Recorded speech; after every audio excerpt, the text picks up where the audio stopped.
As a single mother with children who were in different grades, Evelyn was in preschool and Noah was in middle school, or at the time, possibly even elementary school. Either way, I faced a lot of challenges with the lack of support and my only option of support being my abuser, which was not an option, right? I was not going to subject my son to being picked up or watched unless I absolutely had to because of their safety. I struggled to escape that situation. It limited my availability. When somebody has to be there to get off the bus, I could work 9 to 2, essentially. That limits my income. Restricted income, loss of jobs and career opportunities. I had to turn down a lot of things that I was completely qualified for, not within my availability, my very limited availability. It perpetuated my exposure to the abuse.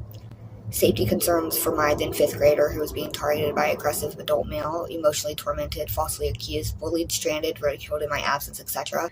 My children's needs were neglected. Their sense of security was lost. Lack of structure.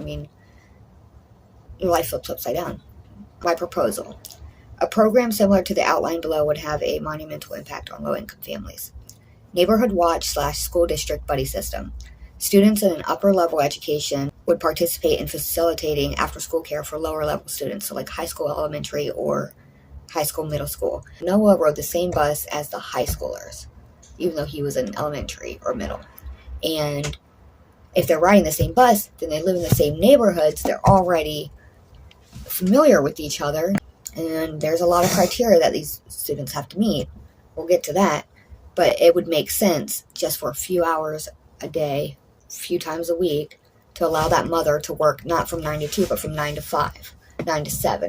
I needed that so that I could make more money to not just maintain my bills that I was struggling with, but to escape abuse. A structured program to pair with a younger grade student whose parent is unable to find proper, affordable aftercare for children.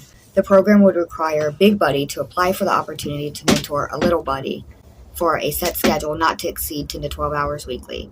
This would ensure safety of children until parents are able to come home and relieve the Big Buddy.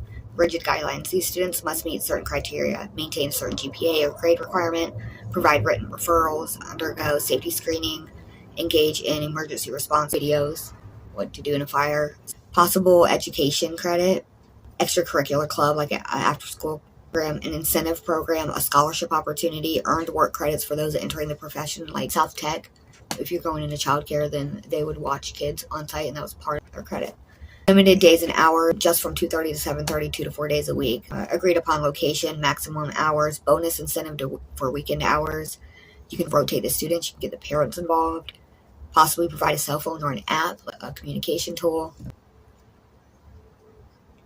And that's because that's what I needed.